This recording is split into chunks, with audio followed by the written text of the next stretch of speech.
तो ऑलरेडी जोशी साहब ने कह दी। मैं चाहता था कि इस पुस्तक का हिंदी में अनुवाद हो, बल्कि मैं ये कहने वाला था कि ये अगर कोई ना करे तो हमारे विश्वविद्यालय से हो और हम इसको हिंदी दिवस या अगले विश्व हिंदी दिवस तक 10 जनवरी तक इसको लॉन्च कर रहे हैं। तो ये क्योंकि मुझे अभी तक यही एक हमारी रिसर्चेज में कमी लगी और मैं बार बार ये कहता भी रहा हूँ कि जिस आदमी के लिए रिसर्च हुई वो ना पढ़ पाए तो क्या फ़ायदा। तो अंततः उस भाषा में आना ही चाहिए उसको। और आदरणीय जोशी साहब ने जो बात कह दी मैं उसको आगे बढ़ाता हूँ और अगर इसको कोई अनुवादक की दिक्कत हो तो आप हम लोगों से संपर्क कर सकते हैं। दूसरी बात मुझे जो अभी तक लगता है कि साइंटिफिक नॉलेज और साइंटिफिक ज्ञान जो भी है जब तक वो जनता के बीच नहीं जाता तो उसका होना इतना ही वो है कि मतलब आपके पास सब कुछ है लेकिन आपके पास कुछ नहीं है। तो जो कुछ आप संजो रहे हैं हमारे लिए और जो व्यवस्था आपने बनाई है वो सबकी उपयोगी होगी। और चीन में रहते हुए एक बार हम लोगों ने शब्दकोश पर काम किया तो चीनी हिंदी अंग्रेजी में मेरी कठिनाई ये आई कि जब हम चीनी शब्दों के अंग्रेजी और हिंदी खोज रहे थे तो हिंदी में शब्द खोजते हुए ज़्यादातर शब्द अंग्रेजी के थे। तो कहीं इस अनुवाद को भी हमारे लिए कठिनाई हो सकती है। तो मेरा मानना है कि उसको इसी तरह से ढूंढा जाए कि वो सही सही शब्द हमारे मूल और लोक में जो शब्द है वहाँ से आ जाए। जैसे मुझे अभी बैसिल की बात आ रही थी तो मैंने अपनी बेटी से मोबाइल पर पूछा अभी तो वन तुलसी है, मड़वा है और जो पिज्जा में पड़ता है उसको क्या कहते हैं। तो उसने मुझे लिखा कि हम बैसिल कहते हैं उसको, पिज्जा में खाते हैं।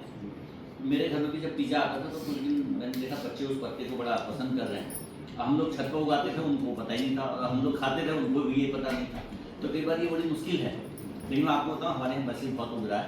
अगर कोई अच्छा ग्राहक हो तो हम इस पूरे मैदान में उगा सकते हैं। और मैं तो अपने ये बॉटनी विभाग के साथियों से कहूँगा कि आपको भी पूरी ज़मीन दी, आप कुछ ऐसा उगाइए जो हमारे लिए उपयोगी हो और हमारे मैदान को भी हरा रखे। और अगर उसका कोई कमर्शियल एंगल हो तो और भी अच्छी बात है। आदरणीय तेजस्विनी जी से हम लोग मिले और उनके बारे में पहले भी मैंने सुना था कि वो एक बहुत ही दृढ़ प्रशासक हैं और हमारे उत्तराखंड के लिए उनकी उपलब्धि बहुत महत्वपूर्ण है। हमारे विश्वविद्यालय की ज़मीन जब यहाँ मिली है तो आपके आदरणीय पति उस समय हमारे यहाँ DFO थे, उन्होंने बड़ी मदद की है। उसके लिए हम लोग एक बार धन्यवाद देते हैं। आज मैंने उनसे निवेदन किया इस अवसर पर कि हमारे यहाँ कोई बची ज़मीन और मिल रही थी, हम लोगों ने कुछ आवेदन तैयार किया तो आवेदन आगे बढ़ाने के लिए आपसे मदद मांगते रहेंगे। मैं तो यही कोशिश करता हूँ जो यहाँ आ जाए उनसे हम जो मांग सकते हैं। इसी क्रम में मैंने फिर कालाकोटी जी से मांग लिया कि हमारे यहाँ एक हम हॉल बनाना चाहते हैं और वो चूँकि उद्योग जगत के हिस्से हैं तो CSR में अपने यहाँ से किसी और से जहाँ से भी हमें मदद करा सकते हैं कृपया कराएंगे। हम लोग एक आम जनता के उपयोग के लिए जो हमारे बच्चे बाहरी क्षेत्रों से आते हैं, इंतजार करते हैं, उनके बैठने के लिए सुबह ट्रेन से आ जाते हैं 5 बजे 6 बजे और उसके लिए एक ऐसा हॉल चाहते हैं जहाँ वो आके अपने सामान्य दिनचर्या और प्रारंभिक काम कर सकें। तो उस तरह का एक हॉल बनना है। वो बनना वो जन समर्थन से ही है। तो आपकी भी मदद की उसकी ज़रूरत है, वो हम लोग चाहेंगे। मेरा गांव पचार है और यहाँ से करीब करीब 8 घंटे 9 घंटे दूरी पर। और हम लोग वहाँ पर देखते थे जो किलोड़ा है, सालू है या पुलम है, काफल है, तिमुल है, तो कई तरह के जो आज यहाँ अंग्रेजी शब्दावली में या वैज्ञानिक शब्दावली में शब्द आए हैं उन सबका उपयोग करते थे। और दैनिक जीवन में जैसे सर ने अभी कहा भांग के बारे में तो हमको तो सर ये चटनी का ही कोई काम करता है। बाद में पता चला अच्छा इससे तो चूँकि उससे बाकी भांग एक नशे की तरह भी होती है तो वो एक उसका दूसरा पक्ष है। लेकिन हमारे वो जीवन की कार्यशैली में जो तिल है या भांग है या सामान्य सी जो उपयोग में आती थी जो स्वास्थ्य के लिए बहुत अच्छी थी। तो मुझे लगता है इस पुस्तक में उनके बारे में बहुत सारी जानकारी मिलेगी और हम लोग आगे बढ़ेंगे। और मुझे चूँकि इसको हिंदी में लाने की रुचि भी है, मैं तो चाहूँगा आगे कुमाऊनी और गढ़वाली में भी आ जाए तो हमारे क्षेत्रीय बोलियों में भी इस पर हम लोग काम कर सकते हैं।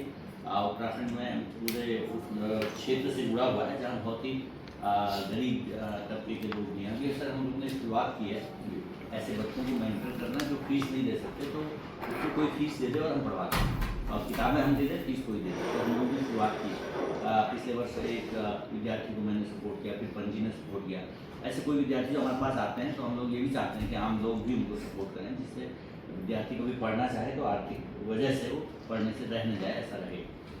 आदरणीय प्रोफेसर जोशी साहब ने एक बात कही कि इसको कोई सर्टिफिकेट कोर्स और डिप्लोमा करना चाहिए और उस विषय में मैं चाहूँगा हमारे विज्ञान विषय के साथी इस पर गंभीरता से विचार करेंगे और जल्दी ही कोई प्रस्ताव लाएँ ऐसा कि हम अगले वर्षों में कोई ऐसा एक डिप्लोमा या कोई सर्टिफिकेट कोर्स लॉन्च करें जिससे बच्चे उपयोगी तौर पर अपना सकें।